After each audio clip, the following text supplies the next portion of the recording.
All right, welcome back, everyone, to another episode of the Tournament Podcast with myself, Marty, and my brothers Tom and Mike. We are the fastest growing podcast in all the land, and I'm excited this week. I was able to pick our topic, and to the shock of probably everyone, I'm going back to pro wrestling. What? And in regards to pro wrestling, I'm doing something a tiny bit different. This is going to be the greatest feuds in pro wrestling history. Now, I do have to say with the caveat that this pretty much covers mainly the 80s through the 90s. So I didn't go back into the 70s, and certainly nothing in the current last 15, 20 years. I'm just going to be honest with that. So this is covering mainly like the 80s to the 90s, but I think this is going to be fun this week. And as always, we do this tournament style. Each of us has our veto that if we feel passionate about a certain person or whatever the topic may be, we can use our veto. But then the other brothers could also use their veto on that. So makes it kind of fun for us. Before we get into it, let me just let you know the participants we have in this week's tournament for the best feuds in pro wrestling history. Starting out in no particular order, I've got the Von Erichs versus the Freebirds, Stone Cold versus Mr. McMahon, Shawn Michaels versus Bret Hart, The Rock versus Steve Austin, Tully Blanchard versus Magnum TA, Randy Savage versus Ricky Steamboat, Dusty Rhodes versus Tully Blanchard, Hulk Hogan versus Andre the Giant, Midnight Express versus the Rock and Roll Express, Ric Flair versus Ricky Steamboat, Roddy Piper versus Hulk Hogan, NWO versus WCW, Hollywood Hogan versus Sting, Terry Funk versus Ric Flair, Ric Flair versus Dusty Rhodes, and Hot Stuff Eddie Gilbert versus Jerry Lawler. So we cover a lot of different ground, territories, etc. with that list, but I'm excited. Do you guys have anything that you want to jump in before I put these through our proprietary tournament generator? I do not. I was going to ask a question, but you answered it with just wondering if this is going to be singles feuds only, or not only is this singles and tag team feuds, it's also like promotional feuds. So you are correct. This is encompassing everything. Yep. I'm nervous. It is the greatest feuds in pro wrestling history.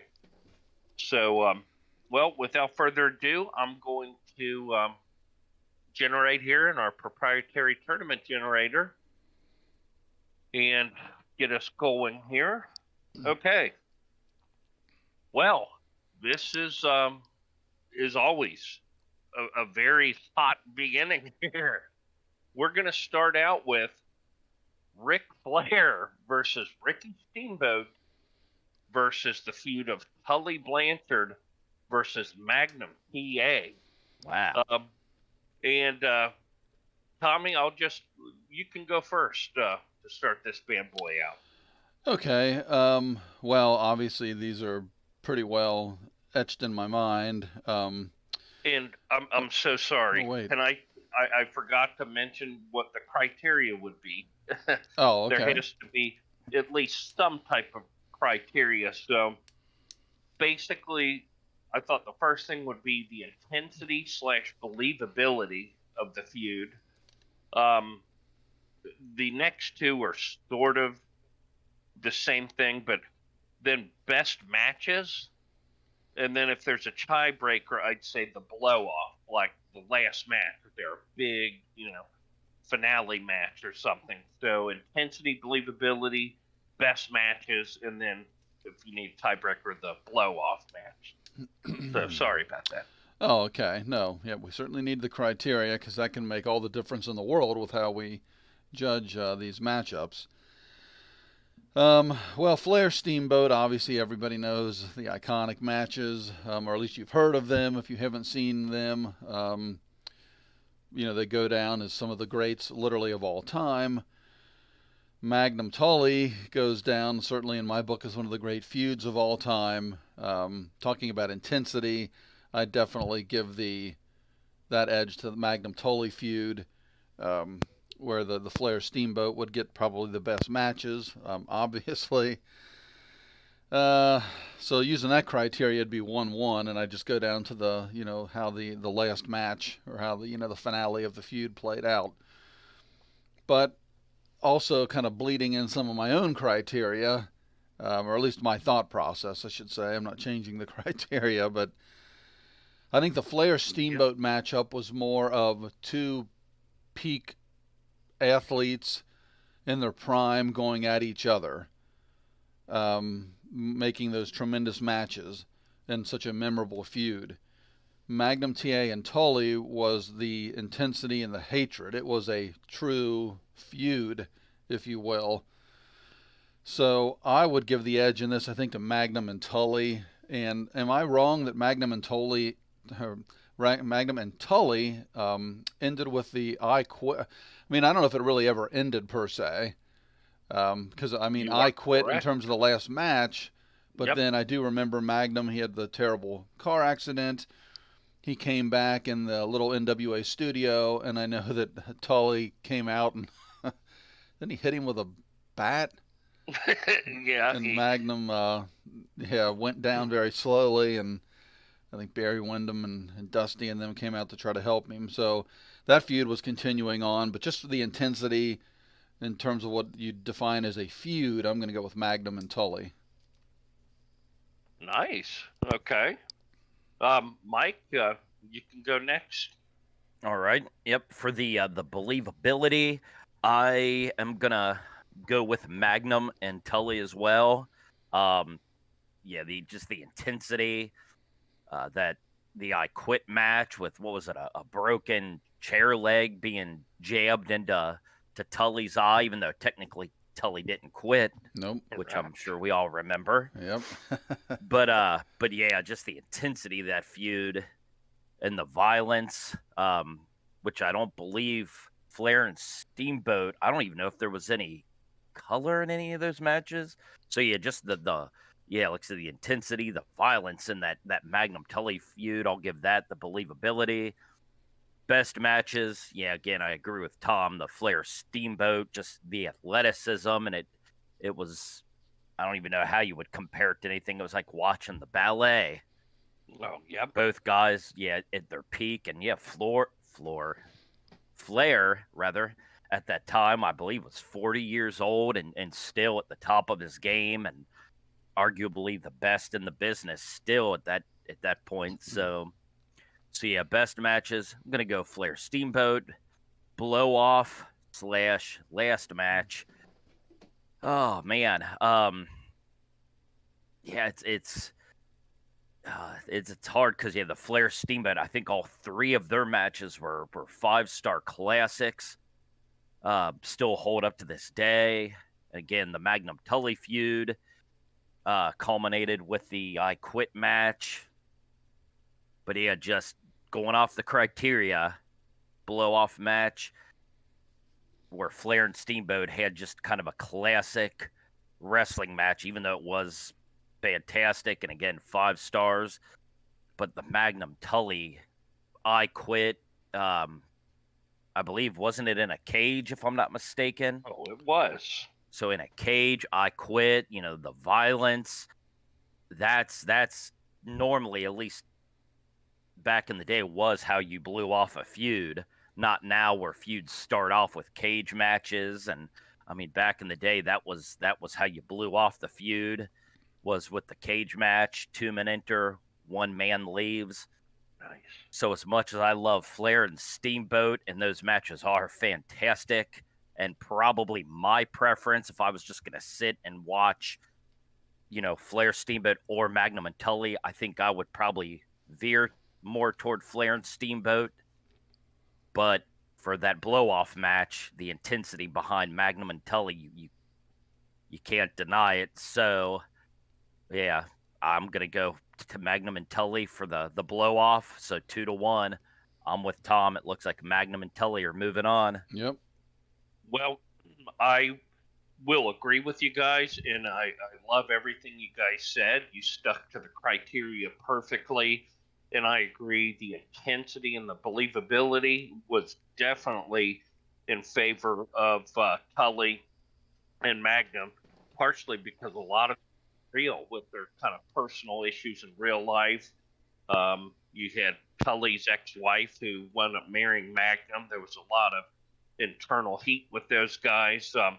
And I agree with you guys again. Obviously, the matches between Flair and Steamboat were a masterpiece, but the blow off to be the tiebreaker definitely Tully and Magnum. I mean, it just was so physical, and it went to the point where, Tully was trying to put Magnum's eye out. So yeah, I agree with you guys. And matchups mean everything. Who would have thought that Flair versus Steamboat would be eliminated in round one feud? But there it is. Our matchup for the second round is Randy Savage versus Ricky Steamboat again. We've got several guys that are here multiple times against Hollywood Hogan versus Sting, which was the main feud with the NWO storyline. Mike, you're first on this. All right. Well, for the believability, I have to go Savage Steamboat. What was it? Savage took the ring bell to Steamboat's throat, tried to put him out. Oh, yep. Hogan and Sting, obviously I was older at that point. I don't remember Savage and Steamboat as much, at least at the time when it happened, but since I've become very familiar with it. So yep, I remember Savage trying to end Steamboat's career, whereas Hogan and Sting, you didn't really have any type of violence quite to that extent. So yeah, for the believability, I'm gonna give it to Savage and Steamboat. Best matches. I hate to do it because, again, I mentioned the peak of that Hogan Sting feud was when I was possibly at the peak of my wrestling fandom. And if you can't tell, we all kind of grew up partial to WCW. So I, was a big WCW fan, always loved Sting specifically. That was arguably when Sting was at his hottest as the Crow. So I was definitely into that feud. But as far as the matches go, I mean, I can't even lie and say Hogan and Sting were better because Savage and Steamboat are two of the best workers ever. And those matches are, specifically the match at WrestleMania 3 was, again, an all-time classic. So you got to go Steamboat Savage again. And, blow-off match. You got to go, of course, Steamboat Savage on that one as well. I just said the WrestleMania 3 match, which more or less stole the show from Hogan and Andre. God love Hogan and Sting, but that Starrcade match where Sting showed up not quite tan enough was a real stinker. Then they had I guess that technically wasn't the blow off because then they had a return match. Actually, I think they had a match on Nitro, and then they had another pay-per-view match at Super Brawl in '98, which I was then again, I believe, had another screw job ending, and obviously was nothing compared to a Steamboat Savage match. So yeah, as much as I love Hollywood and Sting, it's got to be Savage and Steamboat. All three of them, all three criteria. So they're moving on in my book. Nice. Tommy, do you want to do next on this one? Yeah. I mean, obviously the matches, it goes to Savage and Steamboat. I think probably anything with Steamboat is going to win in that piece of the criteria. And really with Savage, I mean, not underrating Randy Savage at all. He was a fantastic worker. Hollywood and Sting, yeah, neither one of them known as being a good worker per se, quite limited. Intensity, believability, oh, just a stain of the WWF just kills me when it comes to Savage and Steamboat because they were just so fake and cartoony and goofy that when they did throw something in like this that actually was a very good angle, if you will, or feud, it just has that lasting stain to me. I liked the Hollywood Sting because it was, I mean, my God, what, literally over a year or close to it of build up. It was like a year and finally, a half, I believe. Oh, okay. Well, there you go. And then they finally meet. Yeah. I think there's podcasts literally just on that match, and you know how it didn't go as planned. And yeah, I mean Hogan so limited at that point. Sting just a shell of his former self. Not tan. Yeah, not tan. I think he was 170, 180. I mean, he just really was struggling, but going through a lot of personal things. Not to be funny.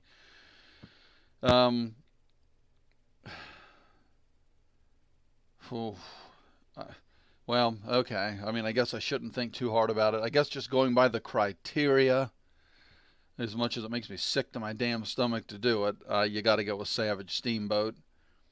If it was just like open, like what we thought was a better feud, what we enjoyed better, I'd obviously go with Hollywood and Sting. But using the criteria, which is what this is all about, I'm going to go with Savage and Steamboat as well. Okay, so another start with 2. For me, I'll again agree with you guys. Definitely to do a sweep based on the intensity. I totally understand what Tom's saying, that it was hard to take things serious with a lot of the WWF storylines, with the very, cartoonish slant they put. But the Savage Steamboat was just from the get-go very serious. Yeah, I mean, he and storyline damaged Ricky's larynx with that ring bell, and Savage was a believable madman, and Steamboat was one of the greatest baby faces ever. When you talk about best matches, like Mike said, WrestleMania 3 stole the show, known arguably as the best match of all time. So right there with that criteria, it's already, for me, Savage versus Steamboat. I love the build of Hogan and Sting, like you said, Tommy, the long, slow build, but unfortunately in WCW fashion, they kind of botched the match and the finish. But yeah, I mean, matchups are everything here, guys, on the Tournament Podcast. So it looks like Savage and Steamboat will move on in the second round to go against Tully Blanchard and Magnum PA for the greatest feud of all time. And quickly, let me just throw in here, if you guys are enjoying our content, please consider subscribing to the channel, liking, putting on that notification, and give us a comment. Let us know what you like. If you have suggestions, just let us know. We'd appreciate it. We would indeed. All right, moving on here for the next bracket, we have Roddy Piper versus Hulk Hogan against Ric Flair versus Dusty Rhodes.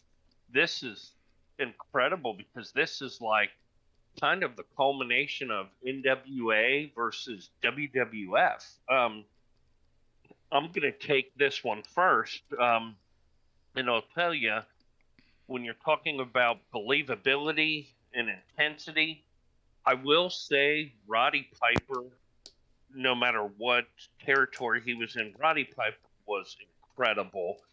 And I think Piper definitely helped elevate the intensity of their feud. With that being said, Ric Flair versus Dusty Rhodes, I mean, come on. Ric Flair turned on him in the early 80s. They broke Dusty's his ankle. I mean, it was always so personal. Dusty Rhodes has been jumped outside of the ring by, Flair and the Horsemen. So the intensity, without question, to me, has to go to Flair versus Dusty Rhodes. Best matches, I know Piper and Hogan did have, quite a few matches, and the matches that I've seen, they're not bad, but I mean, again, Piper was not the greatest wrestler. He was more of a brawler, and Hulk Hogan is Hulk Hogan. I think everybody can agree they know what Hulk Hogan is. So with Flair versus Dusty, I mean, Dusty wasn't the greatest worker by any means, but him and Ric Flair had that chemistry, and they had great matches. So I'm going to go with them on the match side, and the intensity. So for me, the winner of this bracket is going to be Ric Flair and Dusty Rhodes. Let's see here, Tom. Do you want to go next? Sure. Yeah, and intensity, believability. Again, you mentioned the limited wrestling abilities, if you will, of Hogan and Piper, but also with believability, as Piper, an all-time great, but always was kind of a goofy screwball kind of character, and Hogan just what he was. I mean, if you're gonna, get up on one knee and shake your arms and puff air into your cheeks, and I mean, the believability kind of goes out the window. Where with Flair and Rhodes, like, yeah, you said the ankle. I mean, and of course, you also got to mention the arm, even though Rick wasn't part of that. But, when they tied him to a pickup truck, and it was an ongoing thing for many, many years. So definitely intensity, believability with Flair and Rhodes. Best matches, yeah, again, just what I said. Piper and Hogan, not known as the greatest workers. Maybe not Dusty really either, and his body limited him to some degree as well, but Flair, known as the GOAT, so just on that alone, you'd have to go with Flair Rhodes. Last match, I don't remember what the last match was of Flair Rhodes. I mean, we know like Piper Hogan, everything like that always culminated in a WrestleMania, but I don't know what it was. I mean, Flair Rhodes kept going, until Rhodes got out of the business, but even with that being said, the first two criteria clearly in my book go to Flair and Rhodes, and Flair and Rhodes would certainly win this bracket, in my opinion. Nice. So we have a 2-1 possibly here. Mike, what's your take? Will the veto be used? Oh, it will not. Yeah, I mean, obviously Piper and Hogan drew big money, not just in the WWF, but of course, even into, WCW at the start of the NWO angle when Piper came back. But yeah, believability again. And I think in most cases, the believability probably is going to veer more toward the NWA if given the option, just because, like we've mentioned in the past, obviously the 80s NWA was much more reality based. WWF was known as being more, I guess, cartoon based. So yeah, believability is usually going to veer more toward the NWA, and in this case, that's going to hold true. So I'm going to go Flair Dusty. Best matches, I'm going to go Flair Dusty again. Yeah, Piper, while an amazing character, wasn't, the greatest worker. And, obviously Hogan was Hogan. Didn't do a whole lot of moves besides like a punch, a kick, a big boot, a leg drop. So, yeah, you got Dusty, who, for a man of his size was quite athletic, and obviously Flair is Flair, possibly the best of all time. So, yeah, best matches, you got to go Flair Dusty. Blow off match, I don't. Just off the top of my head, because especially like Tom said with Flair Dusty, that feud went on for so long. I don't remember a specific blow off match. But yeah, just based on those first criteria alone, yeah, believability, best matches, you got to go Flair Dusty. I'm sure Piper and Hogan obviously drew a lot more money because they had the WWF machine behind them. But yeah, based on the criteria, and let's be honest, our personal preference as well, possibly. We're going to go Flair and Dusty in a clean sweep. And Nice. if I could throw this into, just speaking of Hulk Hogan and going back to believability, why didn't anybody ever throw a left hand? Wouldn't that have really thrown him off his game? Because he blew air in his cheeks, he stood up and he waved his finger, and he allowed you to punch him a couple times, with a right, and he'd shake his head, and then when you went to do the third right, he'd block it. Why didn't anybody ever do a left? I mean, it would have just clocked him. He wouldn't have known what was everybody. I think the entire history of him wrestling, they threw the right hand. Anyway, I just wanted to ask that question. That's a very astute observation. Maybe there, somebody actually can comment on that. Let us know. Yeah, very astute observation. Yeah. That's the kind of stuff that you get here, guys, in Yep. the tournament podcast. Breakdowns, analysis. I love it.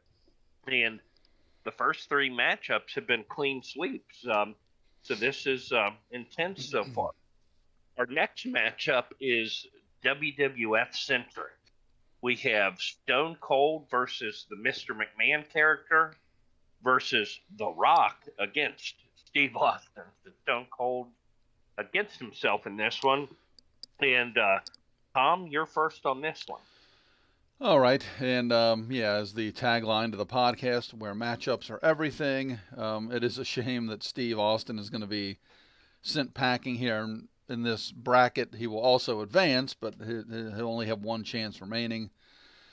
And to me, this one's pretty clear cut. I mean, as much as I think that Austin and Rock were on the Mount Rushmore of all-time greats and the impact that they had during their time in the sport, even though The Rock was, certainly a lot more short-lived than Steve's long career, but the little bit of time that he did have in the sport certainly reached the absolute pinnacle. So just putting those behemoths together, and even with WWE, I mean, that was a believable feud, those two. It wasn't too much comedy that would dissuade me from enjoying it. Both the guys, I think The Rock is an underrated worker.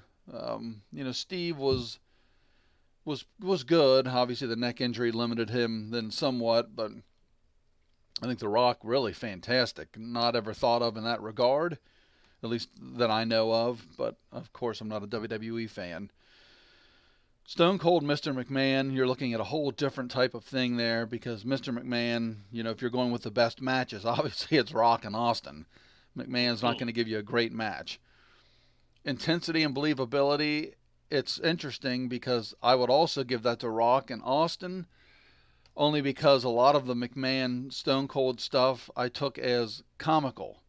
But it was, for one time with the WWE, they struck gold, and it was just golden comedy. It was some of the best I've ever seen in my life.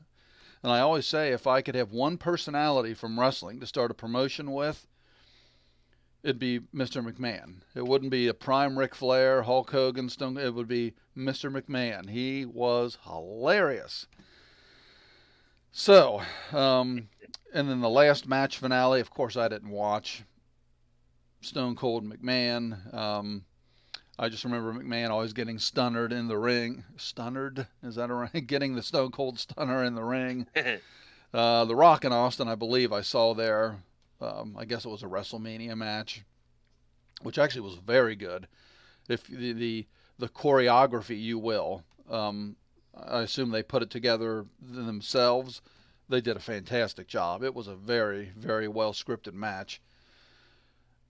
With that said, though, and God, I hope I'm not diverting from the criteria, but Jesus, Stone Cold and Mr. McMahon was so entertaining. The boss versus, the employees, more or less.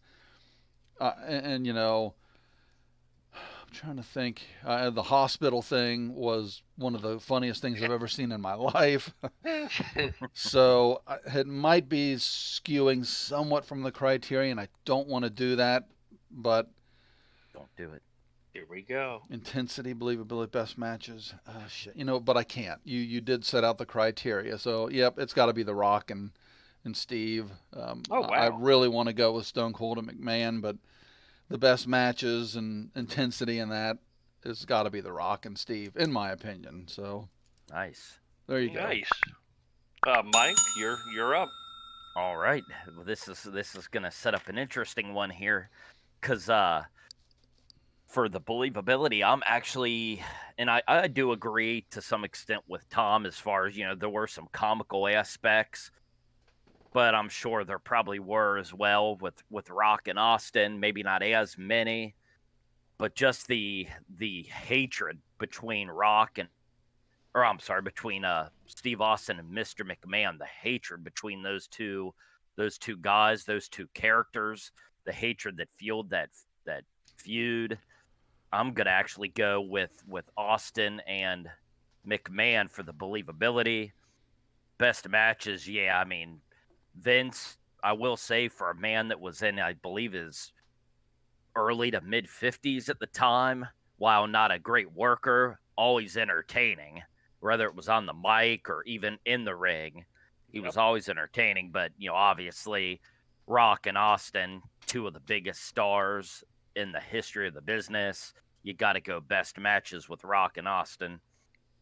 So for the blow off, again, I don't think Rock and Austin ever really had. I know they had a trilogy of WrestleMania matches that culminated with Austin's retirement match.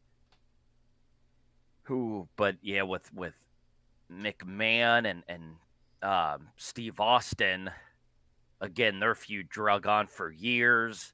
At one point, I know they had that cage match that actually featured the debut of the Big Show.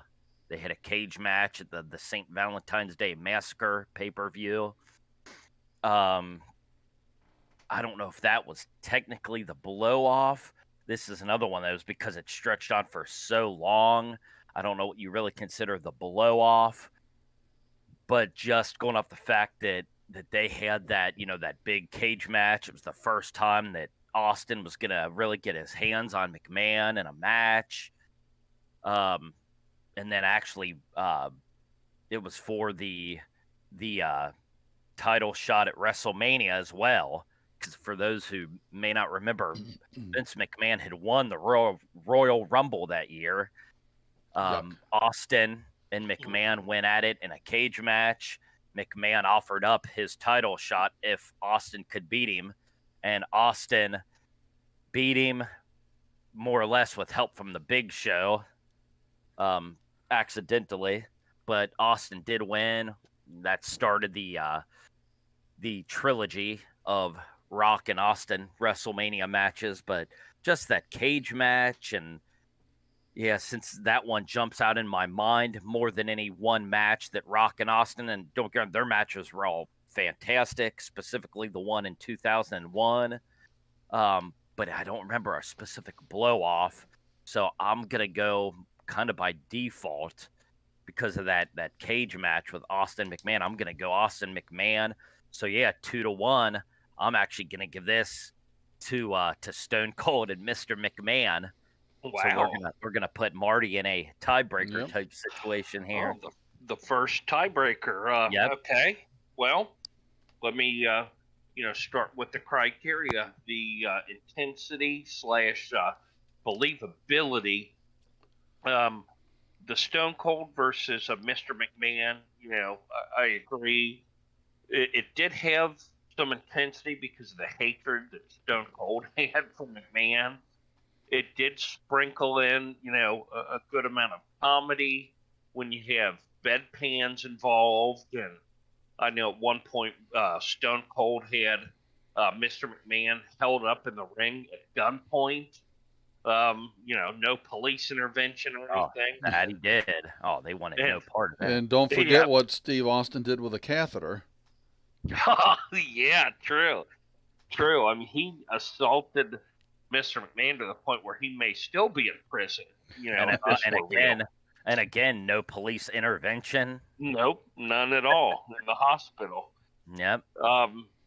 So there was obvious comedy that was thrown in there. Rock and Austin, same thing. I'm pretty certain there probably was some comedy, but they did have a pretty darn intense rivalry, which spanned. Did they wrestle 3 different WrestleMania matches? I know. Rock and Austin. Yeah, Yeah. in 99, 01, and 03. Wow. So every other year, yeah. Yeah, I mean they went at it quite often. You could say, oh, it was stale, or heck, you could say it worked because look at the old days of Flair and Dusty. So I'm not gonna get on that, but for intensity, man, I think I might actually go with Stone Cold and McMahon, and mainly because Stone Cold played his character so well with the hatred. Best matches again. I agree with you guys. Stone Cold versus McMahon is not going to be a masterpiece. It's going to be a one-way beatdown with maybe some interference. Rock and Austin, I know, had some really good matches, so I'm going to go with Rock Austin there, which brings me to the blow-off, which I don't recall exactly which specific match would be the last for Austin or even Stone Cold McMahon. I know eventually they actually joined forces, and it may have been funnier when they were together. Austin was always pining for Mr. McMahon's approval, and there were some hilarious moments. Kurt Angle was in there. Oh yeah, they were vying for his affection. that was comedy gold without question. Rock and Austin had WrestleMania matches, so I mean, I guess you know what? I'm just for the sake of, and I kind of think Tom wishes he would have gone this way, so I'm just going to give the tiebreaker. Let's go with Stone Cold versus Mr. McMahon. Oh boy. Yep. Nice. Yep. So you guys are basically taking Mr. McMahon's wrestling abilities over The Rock. Absolutely. That's all right. Not at all, but sure, but that's all right. Sorry about that, Mr. Johnson, if you happen to be watching or listening, I should say. Yeah, we're going to try to get Dwayne Johnson on here as a guest, and he can, talk about this. I would be more than happy to discuss any decisions with Mr. Johnson. But Johnson may agree with our decision, though. Yeah. He's a fair and honest man. That's true. That's true. All right. Next bracket, we have Shawn Michaels versus Bret Hart versus the NWO versus WCW. If I was using my veto, oh boy. Sorry. No, I'm not going to. Wait. I wouldn't use my veto on Mr. I don't like Vince McMahon. I'm not a big fan, never have been. I think he's done more harm to the wrestling business than he's helped. But Mr. McMahon, the character, is great, so I couldn't use a veto against Mr. McMahon. There goes getting Vince on here as a guest. I was just going to say the same thing. Well, Vince. Our chances of getting the CEO of WWE is probably gone now, but hopefully he respects our honesty. The next bracket, though, is Shawn Michaels versus Bret Hart against NWO versus WCW. And Mike, you're first on this one. All right. Well, this is a interesting matchup because, both of these feuds were, the NWO, WCW, obviously, is what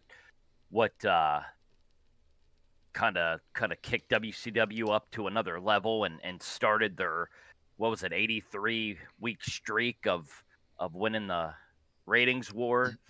Obviously, Shawn and Bret, two of the best workers in the business, had some classic matches. Also had a real life hatred behind the scenes for several years there. So, but just going off the criteria here, the believability, I'm gonna go again. I think I'm gonna go more NWO versus WCW. The fans, while Shawn and Bret again, not to downplay that feud, but how the fans were behind the NWO WCW feud. I mean, you know, you had people that were throwing trash into the ring, throwing batteries at people, really a deep-seated hatred for all the members of the NWO.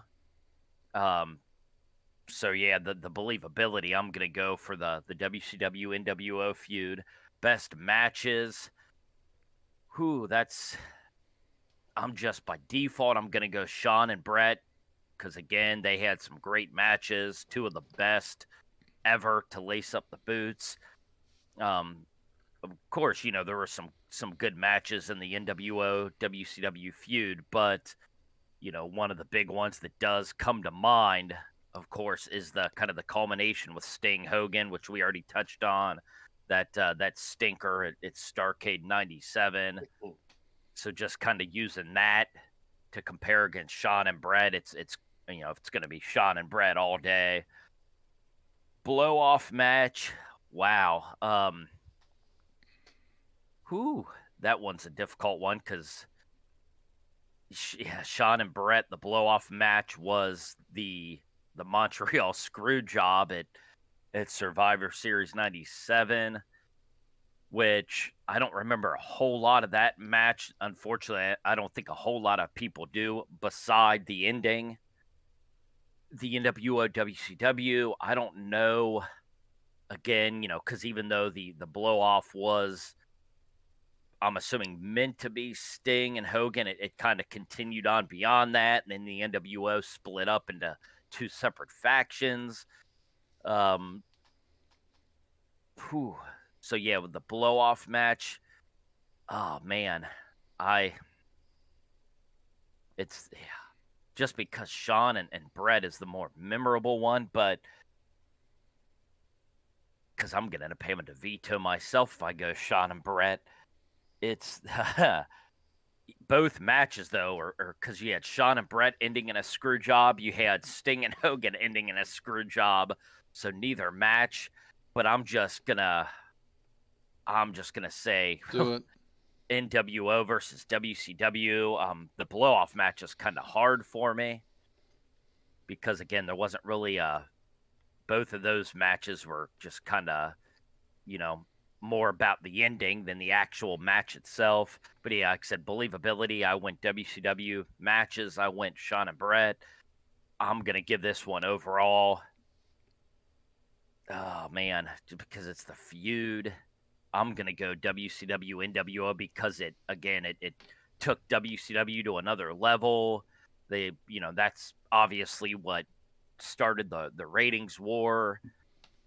They wanted for, a year and a half or whatever it was, introduced, Hall and Nash and several other big key players into WCW with that feud.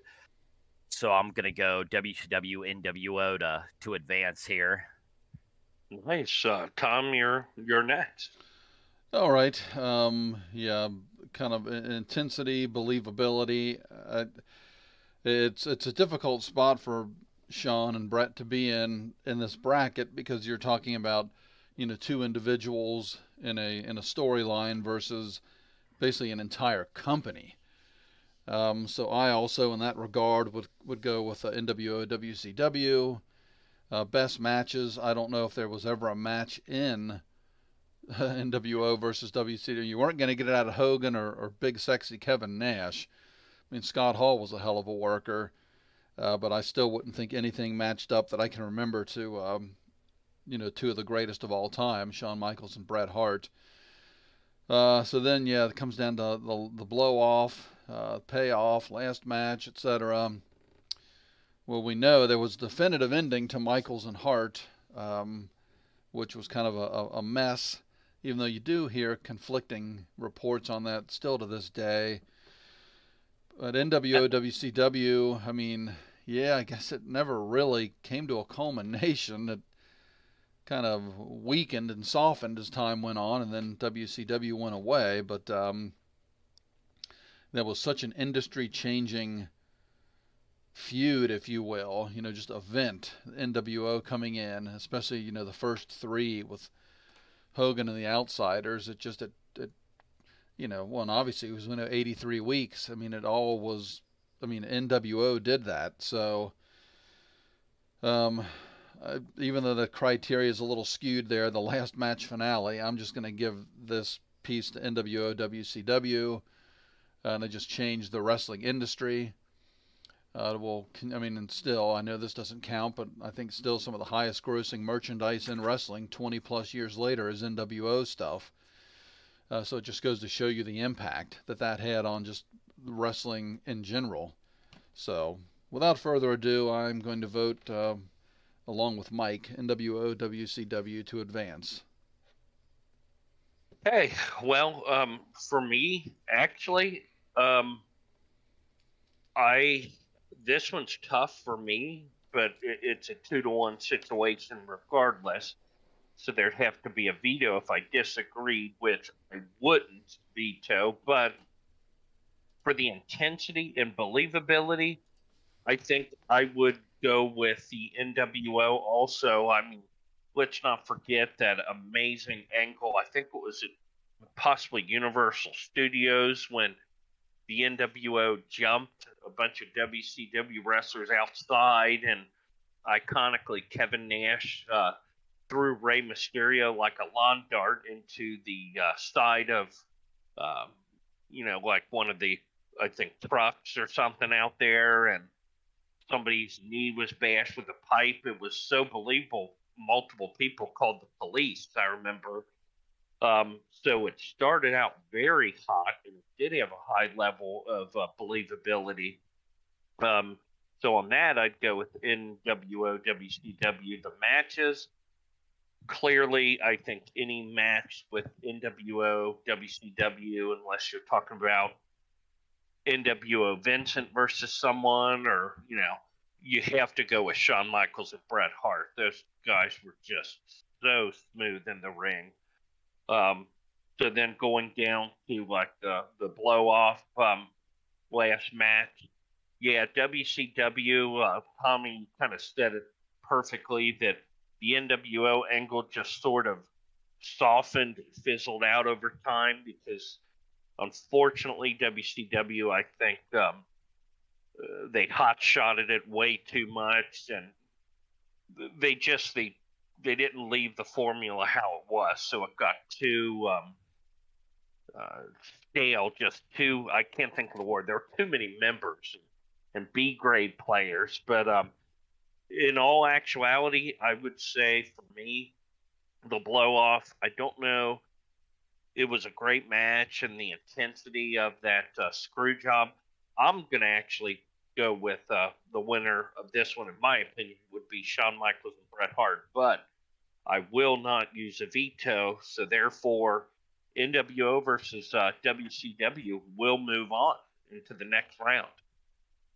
Yeah, that's why this one was Nice. so interesting, because I was 1-1 coming down to that blow off. It was kind of a hard one because, like I said, just kind of using those two matches that jumped out, the screw job versus the Sting Hogan Starrcade match. Yeah, both matches, are more known, of course, like I said, for the finish, the screw job finishes.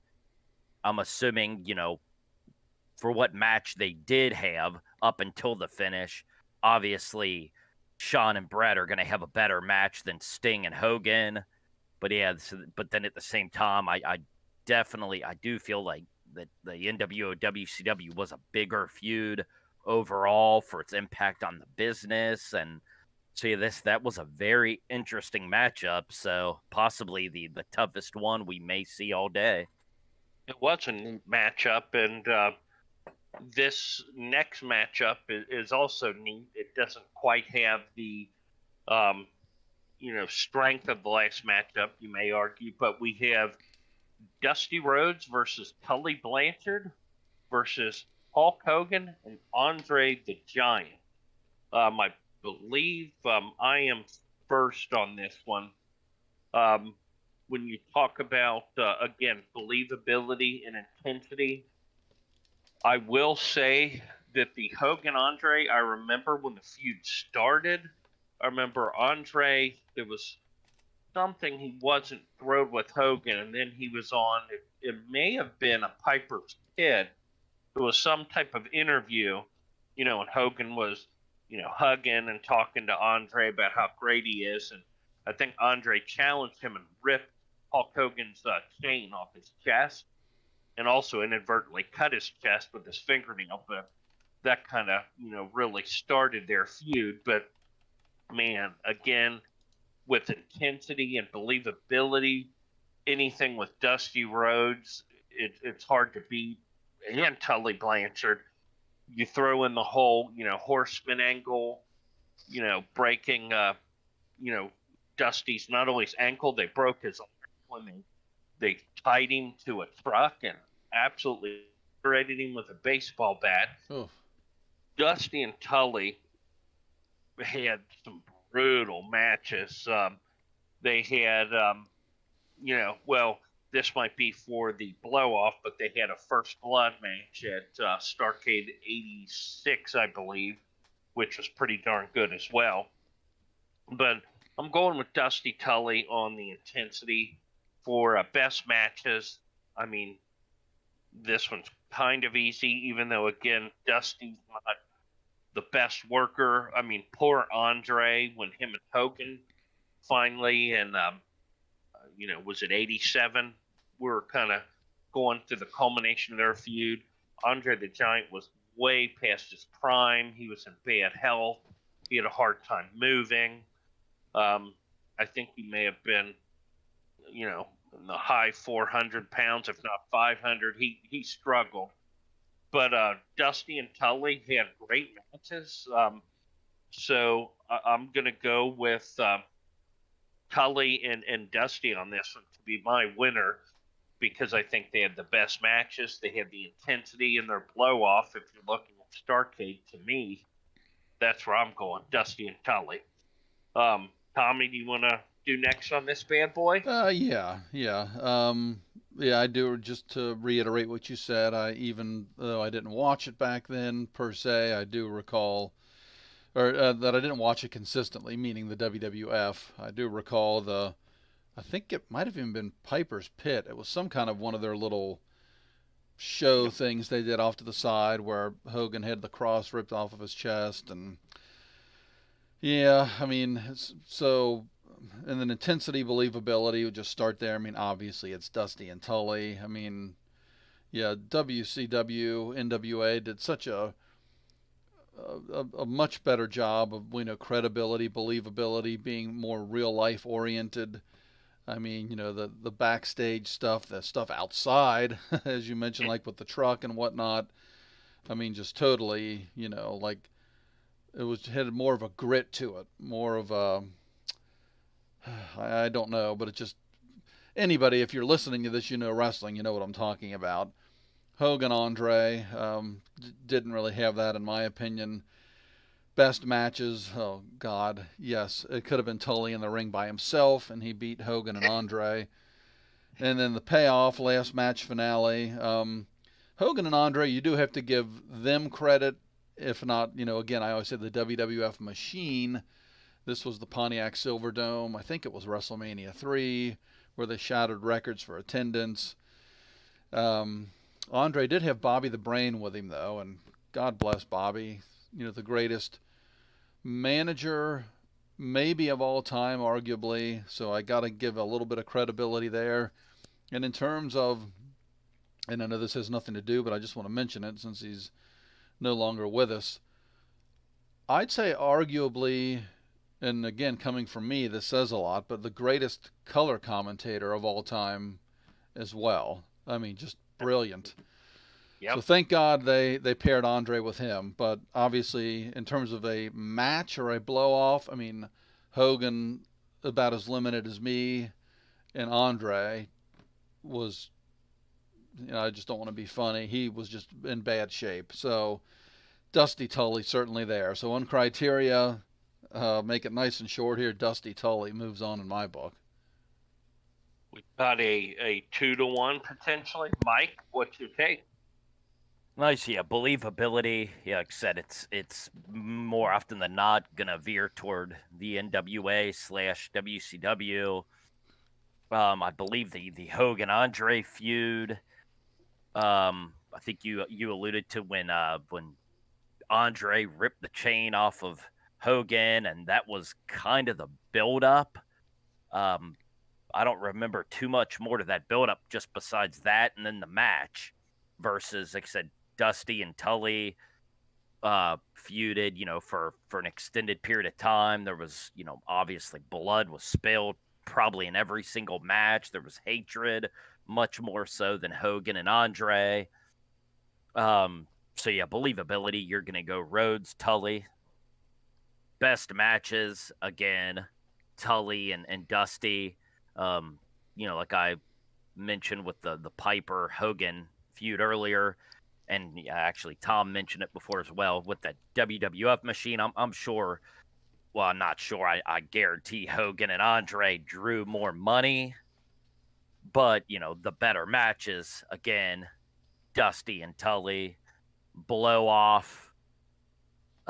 Just because, obviously, I've already given 2 to Dusty and Tully, so that's gonna move on. But just throw it out there, the blow off matches or blow off match, I will go, just to mention it, I'll go Hogan and Andre just because Wow. the blow off match to that feud, I believe, was the Saturday night's main event match that ended again with a screw job with the 2 Hebners Oh, being nice. involved. Yeah, the double referee, the Hebner twins, and that screw job that cost Hogan the title, which he had held for over 4 years at that point, and ended up resulting in Savage winning the championship at WrestleMania that year. But that's such a memorable moment, and not just maybe one of the biggest moments in WWF history, but one of the biggest moments in pro wrestling history.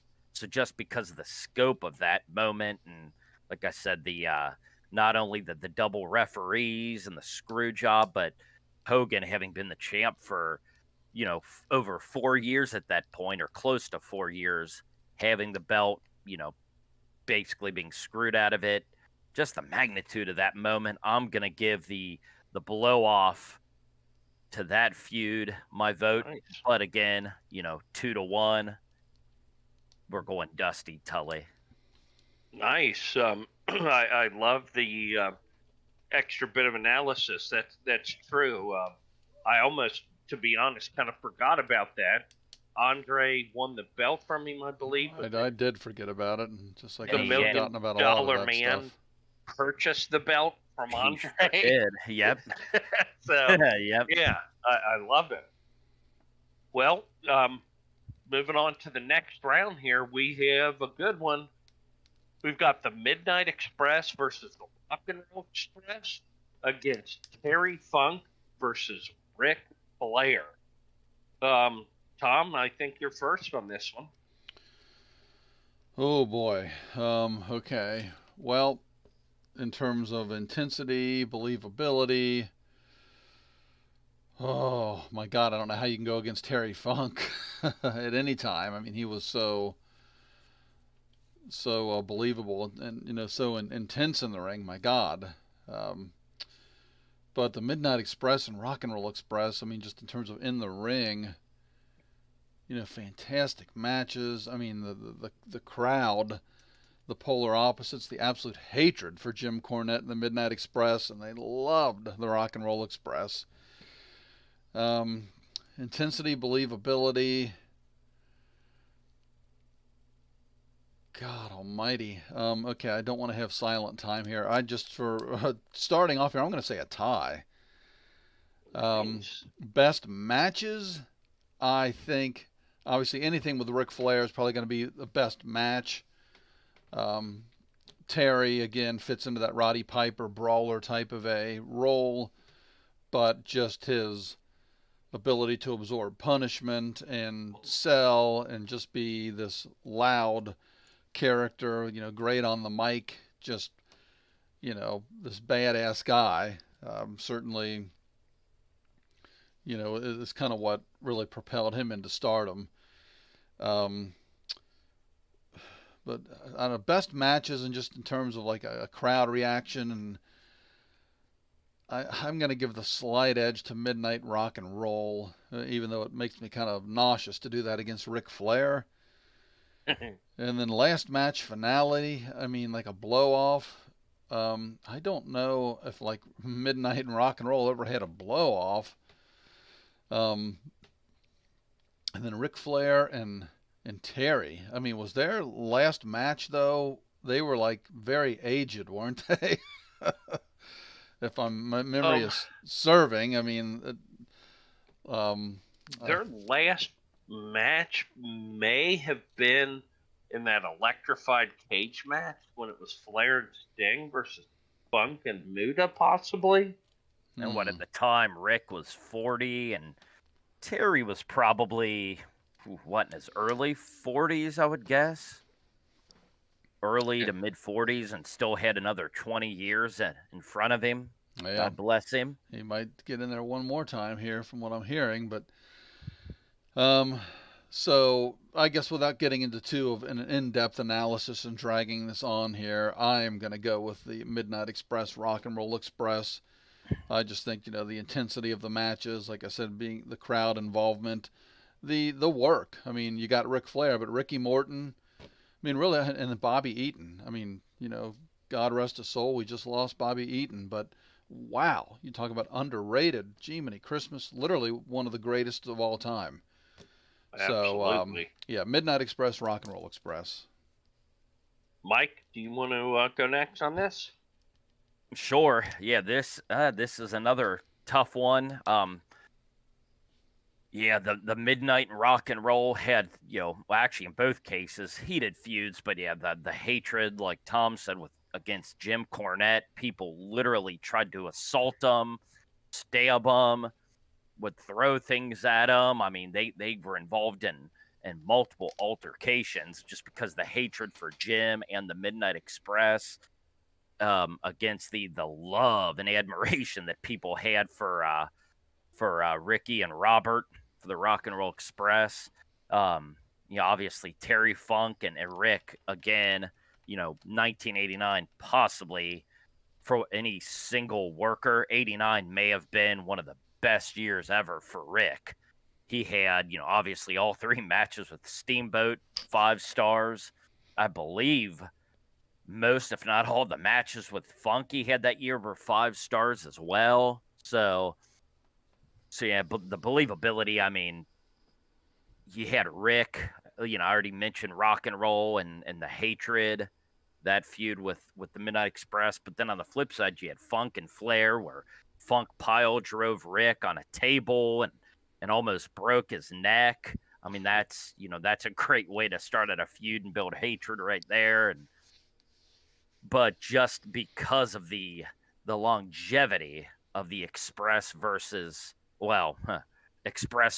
Express feud, I'm going to go with the Midnight and Rock and Roll. Both were believable, but just because the one stretched out over multiple years versus Funk and Rick, which was a multi-month program, I'm going to go with the Rock and Roll against the Midnight.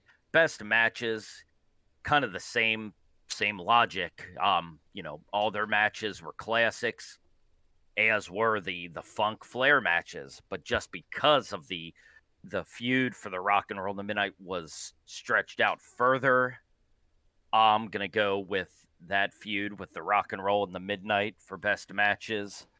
And then the blow off, yeah, it's I think the blow off to the Funk Flair either was that cage match, or it may have been the I Quit match, which I think actually it may have been that I Quit match where Rick made Terry submit to the figure 4, I believe, which may have been the only time that Rick ever beat anybody with the figure 4. I don't know, one match jumps out in the Midnight Rock and Roll as far as being the blow off, and again, that's just because their match or their feud, spanned multiple years. So just, for that one criteria, I'll go with Rick and Funk because that I Quit match, and again, I think that's considered an all-time classic. But, believability, best matches, like I said, just because of the the hatred for one versus the love for the other, and the fact that they, the storytelling spanned multiple years versus, 4 or 5 months or whatever it was. I'm going to go with the Midnight and the Rock and Roll Express as well. So we have 2-1 for me. I'm going to go against you guys, and I'm going to pick Funk versus Flair, but I'm not going to use my veto because the Midnight Express versus Rock and Roll was that good for so many years. And, best matches, I would agree with you guys, are definitely Midnight Rock and Roll. The intensity, believability, definitely I'm going with Funk and Flair. I mean, Funk almost, broke his neck, as you mentioned, with a pile driver through the table. Don't forget that I think Funk got in trouble because he put a plastic bag over Ric Flair's head. I forgot about that. Yeah, He was trying to suffocate him, and I think the executives got mad that he did that. But Terry Funk was a wild man, and he made the believability like way up there. Blow off for me, whether it was that I Quit, which was fantastic, that was a Clash of the Champions, I believe, or if it was that electrified cage match, I'm going to go with the Flair and Funk blow off just because, I mean, it was just, either of those matches were incredible. I thought, well, especially the I Quit. The cage match was a little bit weird, the tag team cage match, but so no veto to be used, but I will go with Funk and Flair on this one. And that brings us here, guys. We are in the last bracket of the first round. It's going to be hot stuff. Eddie Gilbert versus Jerry the King Lawler versus the feud of the Von Erichs and the Freebirds. And this is funny. Again, we use the proprietary tournament generator. And the last bracket here happens to be like the territory on, both sides here. So, Mike, I believe you're first on this. All right. Well, this is, obviously I'm, a little bit younger than Tom and Marty, so I don't remember, either one of these feuds, at least not at the time. I've as I've gotten older, I've watched plenty of video and I've kind of smartened myself up. And so, yeah, I'm quite familiar now with both feuds, even though I don't recall as much at the time when they were happening. But I do remember, what was it? Didn't Eddie Gilbert once hit Lawler with a car? He did.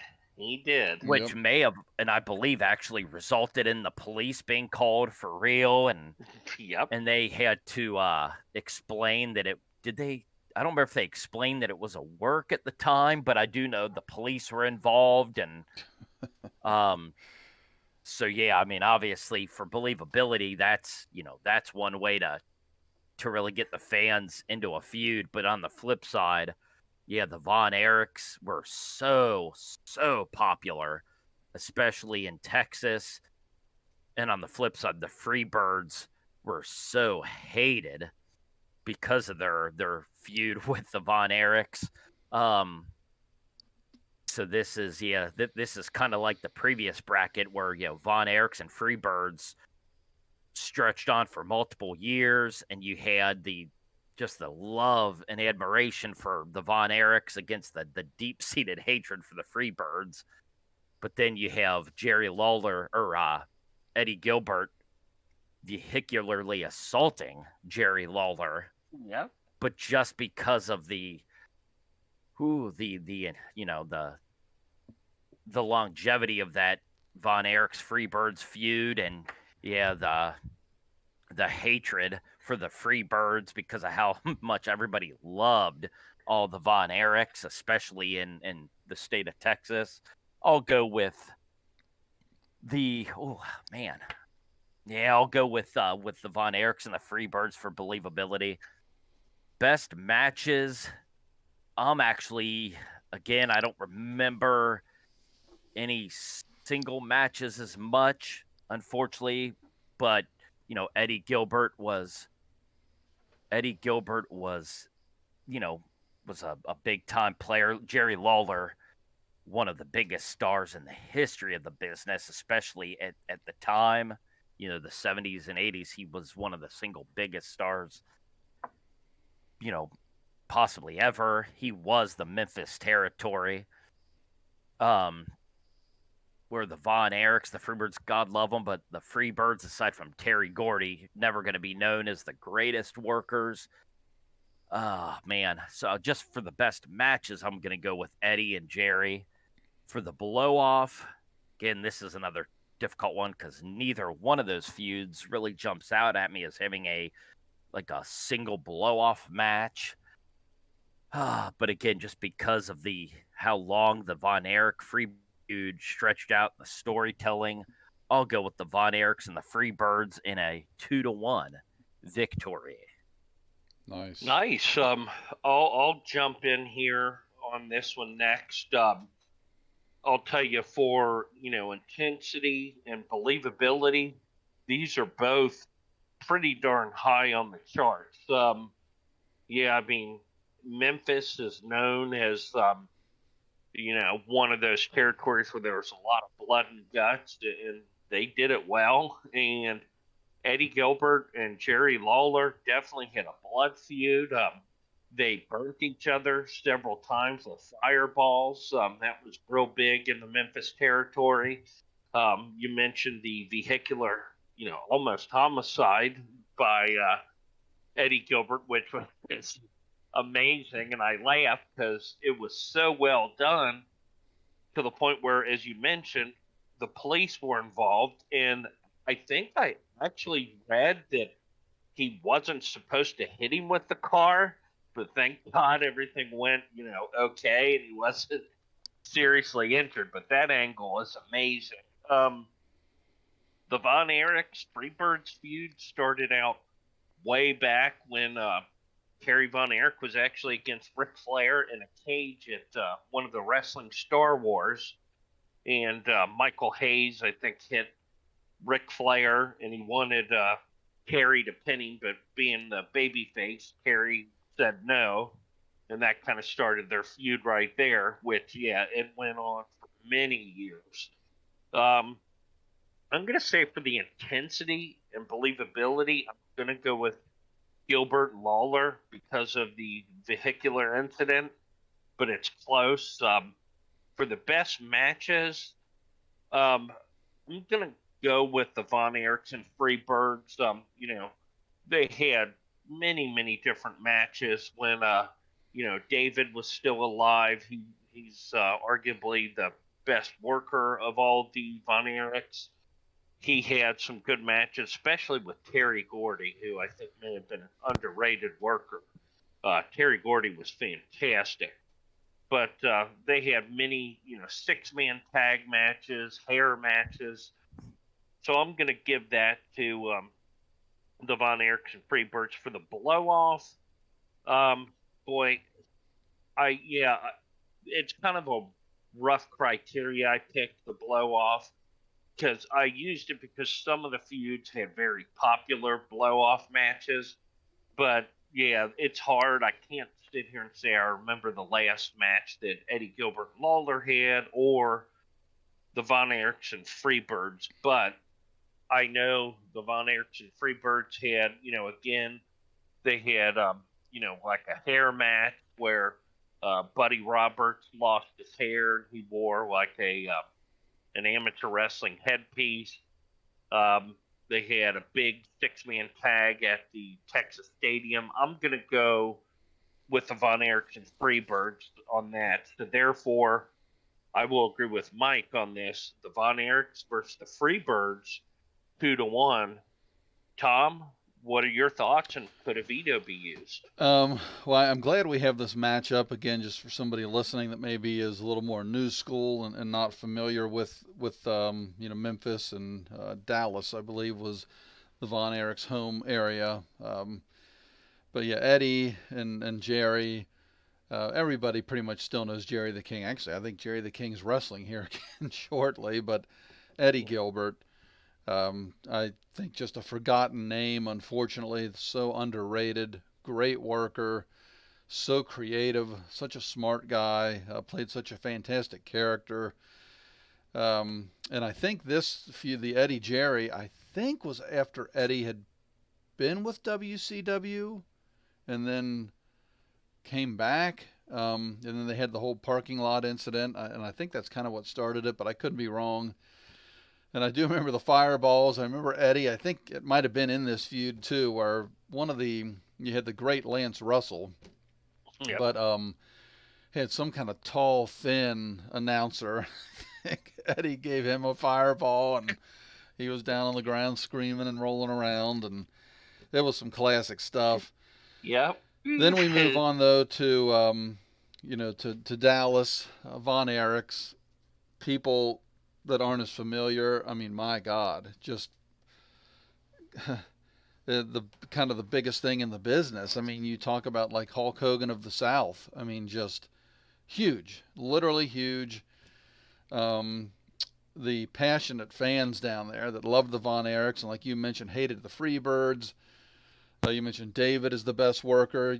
Marty mentioned Terry Gordy, who, I think, again, in my opinion, extremely underrated. A fantastic worker in every aspect. Just never got the due that he deserved. I think, nor maybe did Buddy Jack. I think it was because Michael's personality was so overwhelming. But that feud, you talk about the crowd, the intensity, believability, being rabid. I mean, they loved the Von Erichs. I think it was derailed a bit because I think during that feud was when David passed, I think. And that obviously threw a wrench in things. But best matches, Jerry the King, not known as he's a Terry Funk, Roddy Piper, brawler type. Eddie, phenomenal, but matches, I'd have to go with the Von Erichs and the Freebirds, and just selling out stadiums, and just, it was crazy down south. Intensity, believability, the angle, which again I believe was all Eddie Gilbert's thought and his creativity to do the car thing. But yeah, with the Von Erichs, and then unfortunately with the death, I think they continued it, but I mean that certainly added an aspect of realness to it as well. A blow-off match, again, I'm, at my age, I can't remember any particular blow-offs for either one of these necessarily, because I know there was many iterations of the Von Erichs versus the Freebirds, and I'm sure Eddie and Jerry had a blow-off, but I don't recall it. I'm sure I didn't see it live or anything when it happened. But just with the going over the criteria, as big as Jerry Lawler was, again, he was like the Von Erichs and Hogan. I mean, I don't know what you call it, the Midwest. Enormous star. With such a great worker as Eddie, but the Von Erichs, people just by some chance don't know, the name, but go back and look at some of the old I mean, just hell, those poor kids couldn't even get to the ring hardly. I mean, you talk about the Rock and Roll Express on steroids is what it was like. People loved them. The characters, Michael Hayes and the Freebirds, were as equally as the Von Erichs were loved. They were hated. It was such a great dynamic. So without rambling any further, I'm going to also go with the Von Erichs and the Freebirds, and I hate to do that to Eddie Gilbert. God rest his soul. Just a fantastic, fantastic worker. And, this is kind of a geeky wrestling thing here, but Eddie Gilbert's ex-wife, the amazing, legendary Missy Hyatt, I believe, is a fan of the Tournament Podcast. So, Miss Hyatt, if you're listening, we appreciate your support, and you are an all-time great. Oh, absolutely. Yeah, and she played a big part in that too. It was a supporting role, but played a big part in that feud, and yeah, I mean, just these matchups. Unfortunately, where matchups are everything, I think almost against any other one of these feuds, Eddie and Jerry would have moved on. Just Von Erichs, Freebirds, golly, that's a tough one. Very interesting. A quick little side note here. Marty kind of mentioned Eddie Gilbert and Lawler and the love for fireballs and the Memphis territory. I will implore anybody who's maybe coming up in the wrestling business and is thinking of utilizing the fireball, please refer to the Gilbert Lawler feud, and the same time, please shy away from Hogan and the Warrior from Halloween Havoc 1998. That is how to not use a fireball. Hulk Hogan singed off his eyebrows, possibly part of his beard. So yeah, if anybody is going to try and use the fireball in a, whether it's, a well-known company, a mud show, as some people call it, please refer to Eddie Gilbert and Jerry Lawler. Just a little side note.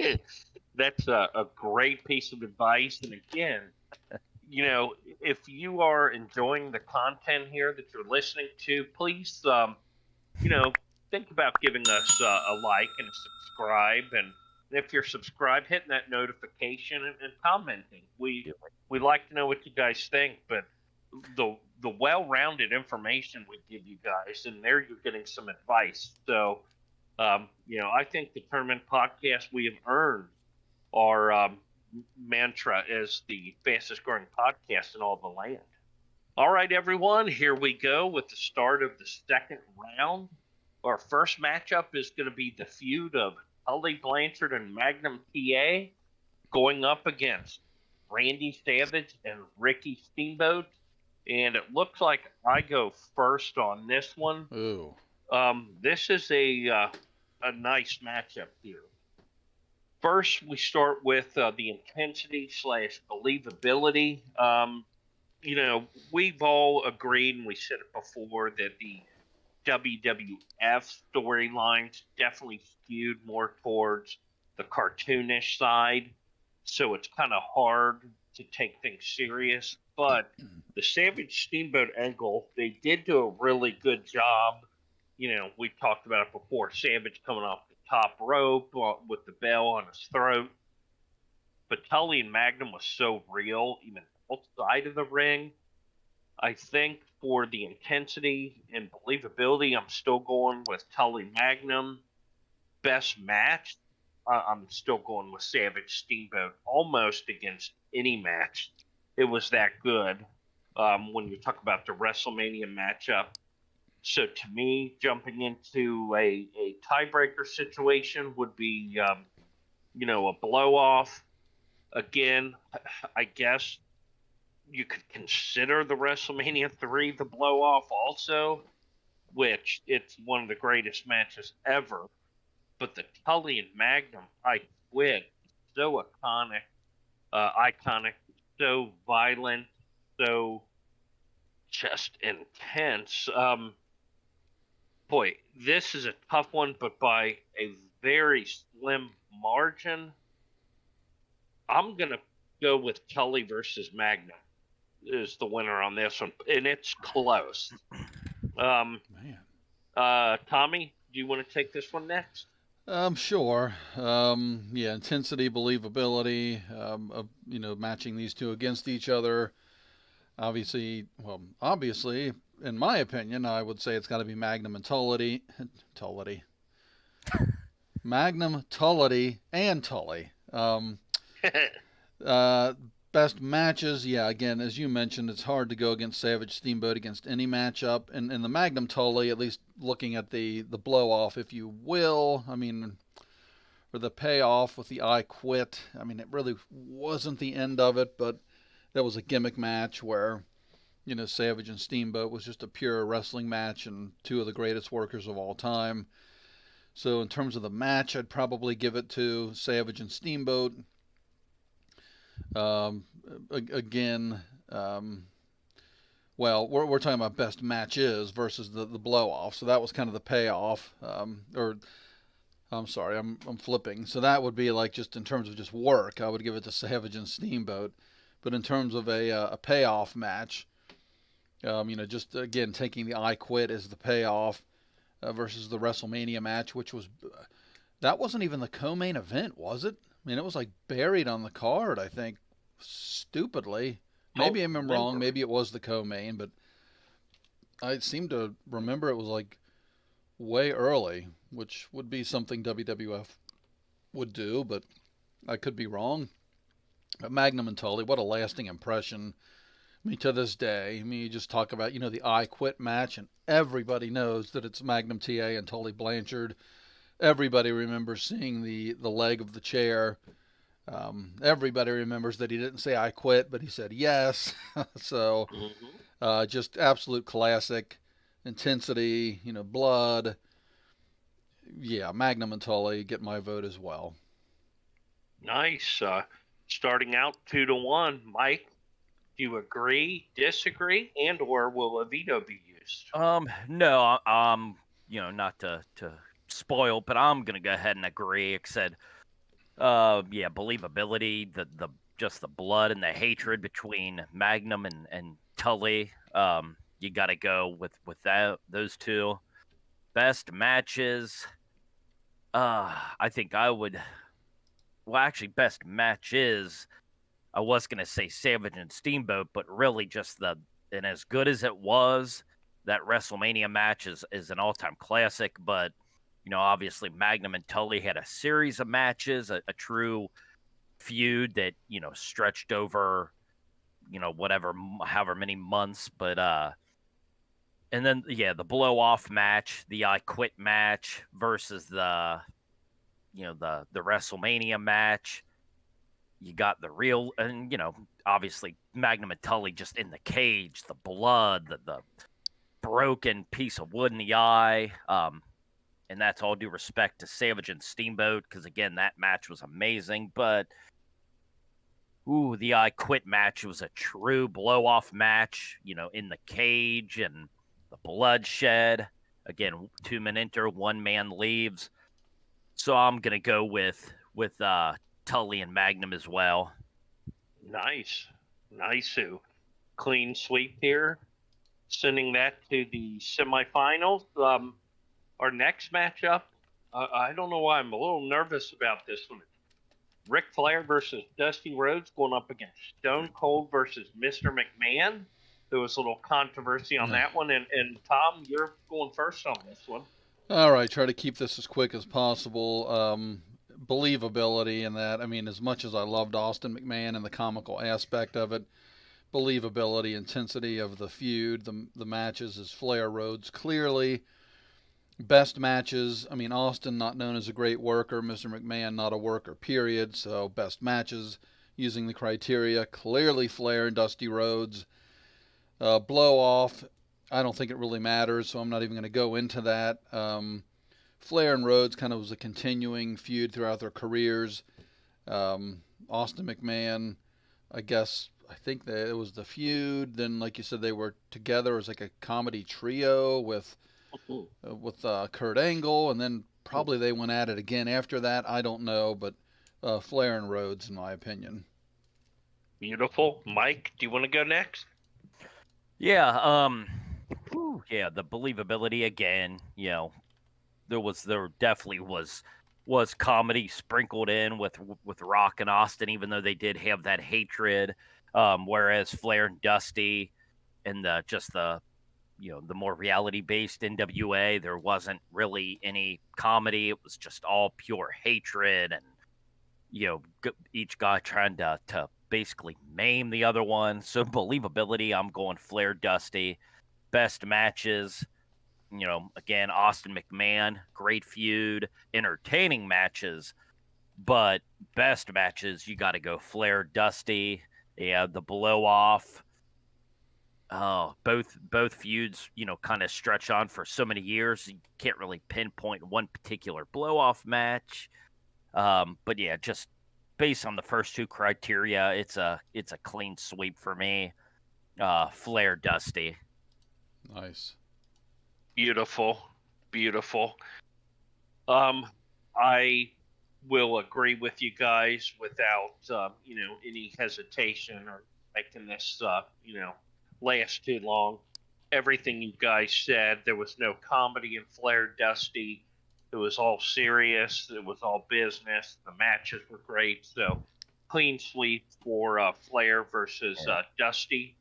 And now you could, as a quick sentence, you obviously not to downplay the Austin McMahon feud, because you could argue that's one of the most important feuds in wrestling history as far as money making and what it did for not just Austin's career, but for the business as a whole at the time. Oh yeah. But yeah, so for people that may disagree with that decision, it's going off the criteria, of course. But yeah, that's not to downplay the importance of the Austin McMahon feud. So, and I don't want to, stretch this on, and I kind of said maybe we need to be a little more rapid fire here. But one thing too that it's hard for me to get out of my mind is things like Austin McMahon or that whole Attitude Era. They're as brilliant as Vince McMahon is as a businessman, or ruthless, and he is both. He's always seemingly a follower. It's hard to get original. Like WCW really pushed WWE into that Attitude Era. With DX, they wouldn't have done that if it wasn't for what WCW was doing. Yep. So he's a follower in many regards, which bothers me instead of being an innovator. And even now, look what it's like. I don't like what AEW is doing by signing too much of their talent, because I want them to be a standalone product. I don't want them to just be another iteration of the WWE. And if they sign too many of the guys, that's what they're going to be. But again, now they, just trying to squash AEW instead of worrying about their own product seems to have gotten them into all kind of financial troubles, and just not using. Just be innovative and worry about your product. And I don't want to ramble on. I'm sorry. I just had to throw that in, and I could keep going, but I'm done. Tell them. And you know what, guys? Again, it's the passion for pro wrestling that comes out here when we're doing our wrestling podcast. So hopefully that conveys to everyone listening at home. And, again, if you enjoy the content, please consider subscribing to us, putting on that notification bell, liking the video, and commenting, letting us know what you like or what you disagree with. We would definitely love to have any type of feedback. Jumping in here to, we've got 2 left in the second round. We've got the NWO versus WCW feud versus Dusty Rhodes against Tully Blanchard. Mike, you are first on this one. Oh no. Oh no. Mike, you're next on this one. Oh, I apologize. We can edit that out. Oh no, okay? I accidentally must have hit mute. Oh. I was talking. Accidentally. Yeah, piss on it. All right, for the NWO WCW v Rhodes and Tully, believability again, the old school NWA with the bloodshed, the hatred. You just didn't have that as much in the more modern, whether it be WWF, WCW, that kind of went away, that just the grittiness of the NWA. So I'm going to go with Rhodes and Tully for believability. Best matches, again, is important, kind of like Rock Austin, or Austin and McMahon, rather, is important as that NWO WCW feud was to the business as a whole.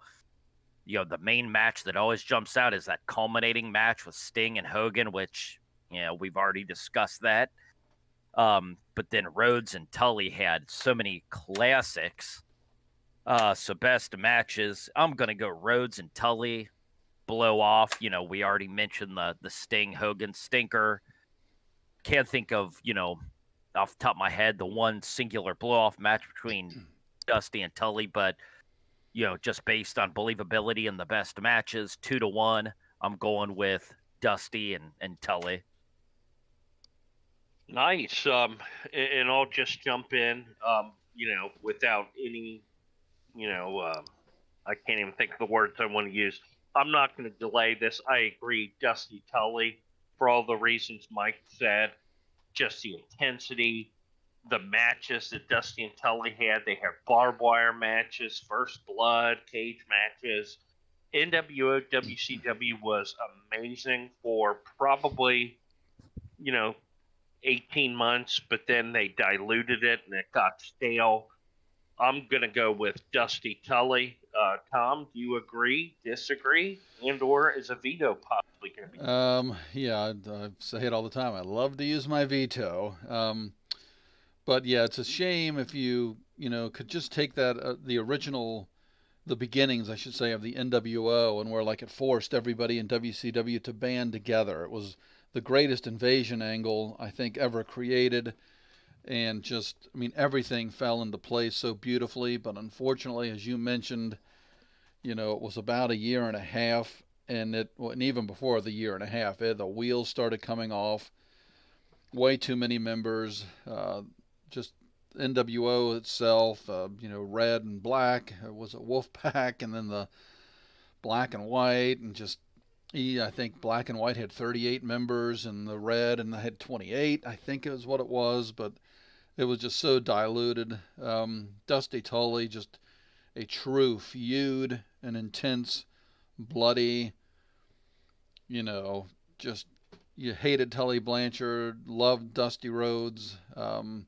What a real feud should be. And I see that we've picked Magnum Tully, Flair Rhodes, and now it looks like it's going to be Dusty Tully. So I don't think this is a thing, but is Tully Blanchard underrated? I mean, I don't know. I mean, in terms of the Four Horsemen, you always think Rick, and then most people initially think Arn, but Tully, man, talk about a heat magnet. So yes, Tully, Dusty is going to move on in the tournament. Nice, clean sweep there. The last matchup of the second round here is going to be the Midnight Express versus Rock and Roll Express feud against Von Erichs and Freebirds. I have this one first, and this is a tough one. Man, oh man. Believability / intensity. It's close.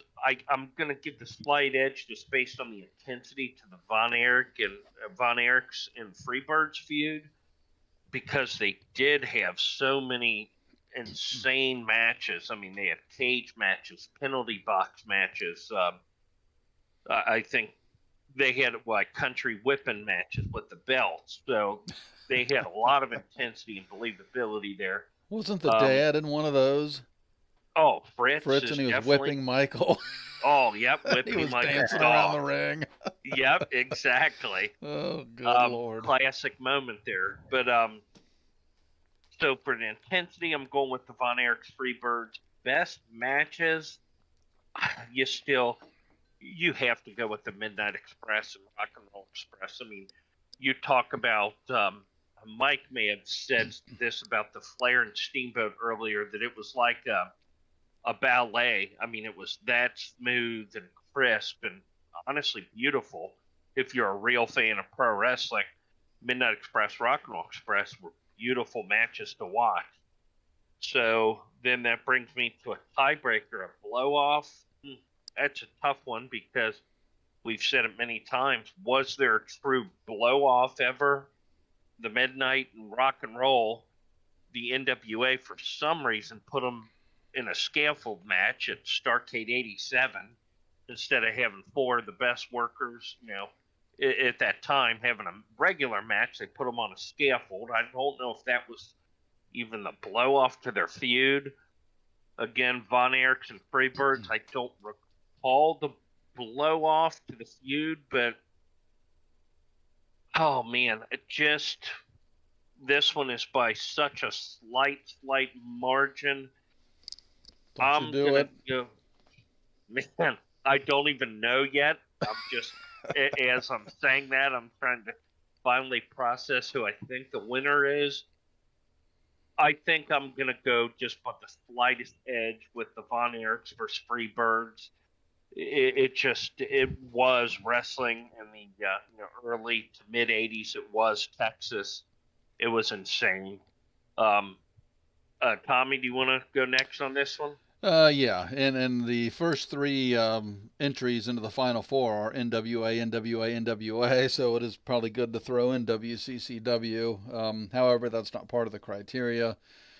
But everything you said, is right on point. I will throw in one thing because you talk about like Rock and Roll Midnight. I mentioned earlier on, Bobby on one side, Ricky on the other. How Ricky Morton is still wrestling today? Well, so is Robert, but Ricky Morton. I mean, let's say all these midnight rock and roll matches, just throwing out a round number, were 10-minute matches. I mean, Ricky was in there like 8 minutes, 9 minutes of every match. Robert was just a hot tag guy for the most part. And Ricky had that odd drop kick. And I've seen a few guys do it where he'd go up and then kick and land on his back. Most guys spin and land on their stomach. Yep. How the hell that guy is still going today with the abuse he's put his body through Yep. is pretty incredible. So it would be interesting to know if he actually had like a training regimen. And because when you look at him today, you're like, oh my God, this older guy in there, and his body's not great anymore. Not that he was ever a body guy, but it's amazing how some guys can keep going and some can't. But I'm going off on a tangent here that has nothing to do with this criteria, and I'm not going to go through criteria because I agree completely. Very slim margin though. Von Erichs and Freebirds. Just again the intensity, all the different types of matches they got out of that. I mean, the crowd just going crazy, and not that they didn't with Midnight Rock and Roll, but it was just something special. I don't know. Maybe because Midnight Rock and Roll almost diluted themselves because they faced each other so much, where the Von Erichs and the Freebirds for that period of time was just fantastic. So, Von Erichs, Freebirds. We have a 2-1 here. Mike, do you agree, disagree, and/or will a veto be used? Nope, I agree. I agree with everything you guys said. So yeah, for me, it'll be Von Erichs, Freebirds as well, because the easiest way I can put it is the Midnight and the Rock and Roll Express, while they were a part of the NWA, you could argue the Von Erich Freebird feud was WCCW. Not only was it a part of that territory, it was, for a period of time, the thing to watch in that territory. So for that reason, I'm going Von Erichs and Freebirds as well. Well said. Well said. Well, we've got our semifinals locked in here. The semifinals, it's going to be Tully versus Magnum against Flair versus Dusty. And then the other matchup, Dusty and Tully versus the Von Erichs and the Freebirds. So kind of apropos, we've got Dusty in here twice, Tully in here twice. Is it a coincidence? I don't know. But let's start out the semifinals matchup here. Tully and Magnum versus Flair and Dusty. Tom, you're first.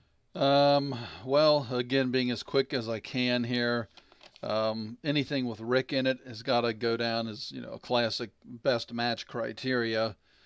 But Magnum and Tully, in terms of intensity and believability, again, we just keep going back to that. I mean, the intensity with Magnum and Tully, and again, the hatred of Tully and the Magnum, which I mentioned in a previous podcast, would have been WCW's Hulk Hogan, if not for the car accident. I mean, it was perfect good versus evil. Flair Rhodes obviously was great, but they did do it a lot, where Magnum and Tully, sadly, there was a definitive end, not for reasons you want it to end, but there was. But just, I don't know, as a whole, and just again, the blood, the guts, intensity where you could see it happening in the locker room and out on the streets, and just believing it. I'm going to go with Magnum Tully. Ooh. Okay. Mike, do you want to go next on this one?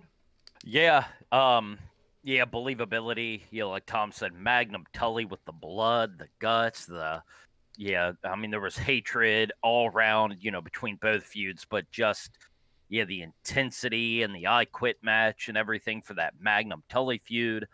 I'm going to go Magnum Tully for believability. Best matches, again, like Tom said, you can't really go against anything with Rick. He could have a good match with a broomstick. So I'll give best matches to Rick and Dusty. Blow off, keep coming back to the I Quit cage match. Just the bloodshed, the broken wood in the eye. That is the kind of hatred that those two men had for each other, that he was literally trying to blind Tully in order to get him to quit. So I'm going to go with 2-1. I'm going to go Magnum and Tully. Nice. Okay. Well, for the sake of brevity, I will agree, and it'll be a clean sweep. And I'll be honest, I was on the fence until Tom, you swayed me with something you said. I thought it was well said. How you mentioned Flair and Dusty, the feud went on for so long. They had so many matches. The short period of time that Tully and Magnum, it just made it even more special, I think. And that's actually what swayed me, because I was on the fence. I can't believe Flair and Dusty is not advancing, but we have Tully versus Magnum going to the finals. Yeah. They will be going up against the winner of this next matchup. We've got Dusty versus Tully versus the Von Erichs against the Freebirds. Wow. And Mike, I think you're first on this one. Yeah, and I was just going to throw out something real quick because, obviously this is very old school heavy with mostly NWA. For the people that may look at this and say, why is there no WWF or WWE? Again, it's the criteria, believability and best matches, obviously. That's kind of what NWA was all about versus WWF was much more cartoon-based and character-based. So it was more about the characters than the work. So just for anybody that's kind of sees this and, like, why is this all NWA and no WWF? That is kind of why. Or not kind of, that is why. But as far as, Rhodes and Tully versus the Von Erichs and the Freebirds, oh, man, yeah, I don't even really need to go through all the criteria. We've kind of touched on all these, but, as good as Dusty and Tully were and the believability and their matches, again, just the Von Erichs and the Freebirds, I keep coming back to how big that was at the time. Not just, for the business, but specifically for that territory. Like I said, the previous matchup or their matchup against the Midnight and the Rock and Roll. While the Midnight and the Rock and Roll were a big part of what the NWA was doing, it was still a part of it.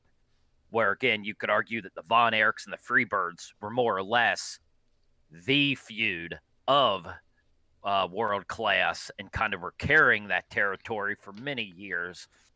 So, without wasting any time, I'm going to have to go with the Von Erichs and the Freebirds. Nice. Tom, do you want to go next on this? Sure. Yeah, the Mike said it. I mean, well, and even really the Von Erichs were WCCW literally and figuratively, and deservedly so. I mean, you can kind of look at it, well, geez, Fritz, and he put his kids over, but I mean, they put themselves over, and they were just huge stars. Like, I don't know if there's been any bigger stars in pro wrestling at any point. I'm sure there was some equivalent stars, but like Ricky and Robert, but nobody any bigger than the Von Erichs. So that feud with the Freebirds and Michael, he could just get under your skin, so everybody hated him. But how good is Tully Blanchard? That in our Final Four, there's 2 Tully Blanchard feuds. I mean, man alive. Oh, yeah. Kudos to Tully. Tully, if by some chance you're listening to this, we'd love to get you on the show for an interview. That would be fantastic. That'd be, talk about a dream come true bucket list interview. That would be phenomenal. But I also do agree with Mike. I just think, the enormity of that feud for that organization, meaning world class, and the Von Erichs and the Freebirds, it just was just so big, and then the unfortunate tragedy. And again, I hope my timeline is right, that kind of happened in the middle of the feud. And then they continued it on from there, but it didn't have quite the same steam. Where Dusty and Tully, had continued run-ins, and not that it did anything to diminish their feud, but it is a tough one, but I'm going to agree with Mike, and on a very slight edge, just going with gut, because at this point, a lot of times with these matchups, it's so hard, you almost got to add in a fourth piece of criteria, which is gut, and I'm going to go with Von Erich's Freebirds. Nice. 2-1. So for me, I'm going to do this, give it a clean sweep, and also agree. I can't add anything that you guys didn't add. Dusty Tully was tremendous, but yeah, the Von Erich feud with the Freebirds was just, it was something special that probably will not be duplicated because there were so many pieces around it. I mean, the Von Erich boys were Texas wrestling, and then to have this special group, the Freebirds, that came in and played the perfect foil. It just, it was the right place, right time. One of the best feuds ever, obviously, because it's in our tournament here. So clean sweep, and that brings us to the final, which we've got Tully Blanchard against Magnum TA versus the aforementioned Von Erichs versus Freebirds. So this is a tough one, and I think I'm going first on this one, and I kind of wish I wasn't. Good. Because this is tough. My gosh. I'm still going to say for the intensity and believability, though, I have to still go with Tully and Magnum, only because, again, it was real. As laughable as that sounds, I mean, if you're not real familiar, read up and just see Tully Blanchard went through a divorce. Magnum TA wound up marrying his, Tully's ex-wife. Magnum raised one of Tully's children from that marriage. There was a lot of heat between them. So believability, I'm going with that Tully Magnum. For the best matches, man, this is a tough one too, because the Von Erichs and Freebirds had great matches, but I don't know if they were all great wrestlers. As Tom said, David, who had passed away, I think you're correct, at the beginning of, the feud or in the middle of it, he was known as the best worker of the group. Kevin was not bad, but kind of wild. Terry, good worker, but, more of a power guy. Michael Hayes, not a great worker, definitely the best on the mic. Oh man, I think for best matches, I'm gonna have to go with Tully and Magnum, and therefore, based on my own criteria, I'm gonna go with Tully versus Magnum for the best feud, but it's by no means by a large margin, and I'm actually still on the fence as I'm speaking. But I'm gonna go with, based on the criteria, I'm going with Tully and Magnum. Tom, do you want to jump in second here? Yeah, boy, and is this a difficult one? Holy mackerel. Yeah, It is. I mean, this almost just has to go right to gut, because I just don't know how you separate these.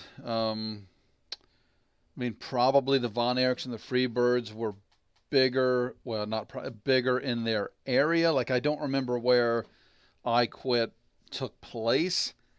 Obviously, it was probably somewhere Midwest, East Coast-ish, obviously North Carolina, Georgia-ish areas. Mm-hmm. Where the Freebirds and that, we know that, at least I'm assuming, like, the big stadium shows and that were in Dallas, Fort Worth area. Yep. I know they did their TV tapings at the Sportatorium, of course, but I just remember clips and back to the day of just like selling out literally stadiums. So, or maybe not selling out stadiums, but at least selling out half a stadium, which is pretty impressive depending on the stadium.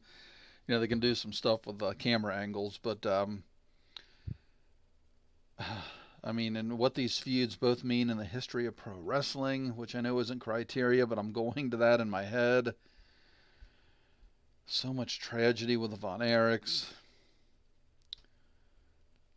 Oh, man alive. And I love This is a tough WCW, one. NWA. I mean, that's to me the greatest organization. I mean, WCCW is right there. UWF is right there. But AWA is right there. I mean, I love those. Coincidentally, those were all members of NWA at one point. But go ahead. Oh, yep.